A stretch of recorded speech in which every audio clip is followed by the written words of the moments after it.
વિશ્વભરમાં દર વર્ષે 8 જૂને વિશ્વ મગજ ગાંઠ વર્લ્ડ બ્રેઇન ટ્યુમર ડે માનવામાં આવે છે.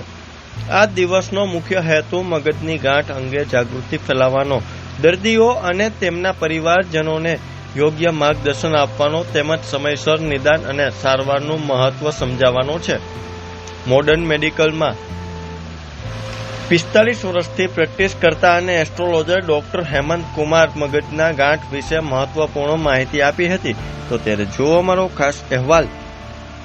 आज हम बात करेंगे विश्व ब्रेन ट्यूमर दिवस की, जो हर वर्ष 8 जून को मनाया जाता है.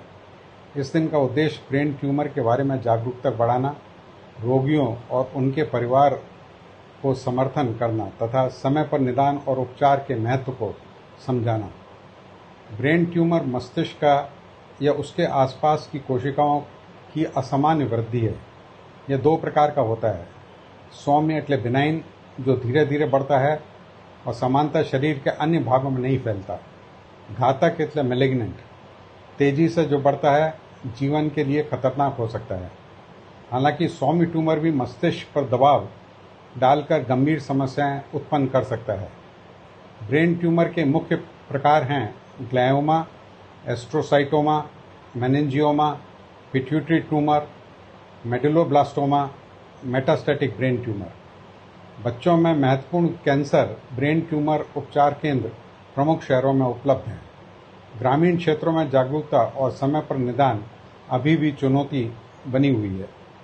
ब्रेन ट्यूमर के लक्षण ये होते हैं: लगातार सिर दर्द, सुबह के समय अधिक सिर दर्द, उल्टी या मतली, चक्कर आना, दृष्टि धुंधली होना, सुनने या बोलने में कठिनाई, शरीर के किसी भाग में कमजोरी, दौरे यानी कि सीजर्स, याददाश्त में कमी. यदि ये लक्षण लगातार बने रहें तो तुरंत न्यूरोलॉजिस्ट को संपर्क करना चाहिए. ब्रेन ट्यूमर का सटीक कारण अभी भी पूरी तरह ज्ञात नहीं है. कुछ संभावित जोखिम कारण हैं: आयोनाइज्ड रेडिएशन, आनुवांशिक विकार, पारिवारिक इतिहास, बढ़ती आयु, कुछ दुर्लभ जेनेटिक सिंड्रोम. ध्यान देने योग्य बात है कि मोबाइल फोन और ब्रेन ट्यूमर के बीच प्रत्यक्ष संबंध अभी तक निर्णायक रूप से सिद्ध नहीं हुआ है, लेकिन इसकी काफ़ी चर्चा हो रही है कि ज़्यादा मोबाइल कान पे लगा के यूज़ करने से ब्रेन ट्यूमर होने की संभावना हो सकती है. डॉक्टर निम्न जांचों की सहायता से निदान करते हैं, जैसे एमआरआई स्कैन, जो सबसे महत्वपूर्ण जांच है, CT scan, neurological examination, PET scan और बायोप्सी. सही निदान उपचार की दिशा तय करने से अत्यंत महत्वपूर्ण भूमिका निभाता है. आधुनिक उपचार हैं.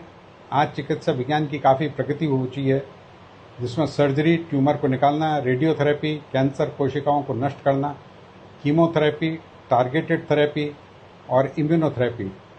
आधुनिक न्यूरोसर्जरी और रोबोटिक तकनीकों से उपचार की सफलता की दर काफ़ी बढ़ गई है.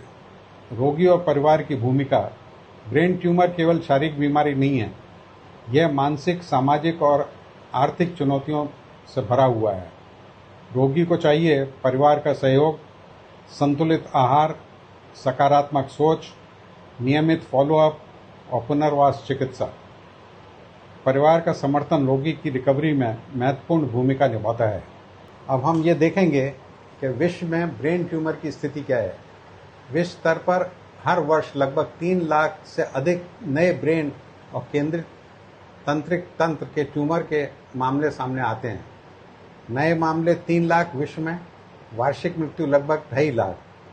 बच्चों में प्रमुख ठोस ट्यूमर ब्रेन ट्यूमर कुल केसों में हिस्सा लगभग 1.5%. हालांकि यह अपेक्षाकृत दुर्लभ कैंसर है, लेकिन इसकी जटिलता और मृत्यु दर अधिक हो सकती है. भारत में हर वर्ष लगभग 40,000 से 50,000 नए ब्रेन ट्यूमर रोगियों का निदान किया जाता है. वार्षिक नए मामले 40,000. पुरुषों की हल्की अधिकता बच्चों में महत्वपूर्ण कैंसर ब्रेन ट्यूमर उपचार केंद्र प्रमुख शहरों में उपलब्ध है. ग्रामीण क्षेत्र में जागरूकता और समय पर निदान अभी भी चुनौती बने हुए हैं. जागरूकता और बचाव. यद्यपि ब्रेन ट्यूमर की पूरी तरह रोका नहीं जा सकता, फिर भी नियमित श्वास जांच, अनावश्यक रेडिएशन से बचाव, स्वस्थ जीवन शैली, लगातार सिर दर्द को नज़रअंदाज ना करना, समय पर डॉक्टर से परामर्श करना, इन उपायों से शीघ्र पहचान और बेहतर परिणाम संभव है। विश्व ब्रेन ट्यूमर दिवस हमें यह संदेश देता है, जल्दी पहचान, सही उपचार और बेहतर जीवन। आइए हम ब्रेन ट्यूमर के प्रति जागरूकता फैलाएं, रोगियों का समर्थन करें और समय पर चिकित्सा सहायता लेने के लिए लोगों को प्रेरित करें। मस्तिष्क हमारे शरीर का नियंत्रण केंद्र है। उसकी सुरक्षा और स्वास्थ्य हमारी सर्वोच्च प्राथमिकता होनी चाहिए। विश्व ब्रेन ट्यूमर दिवस की ओर से स्वस्थ जीवन की शुभकामनाएं।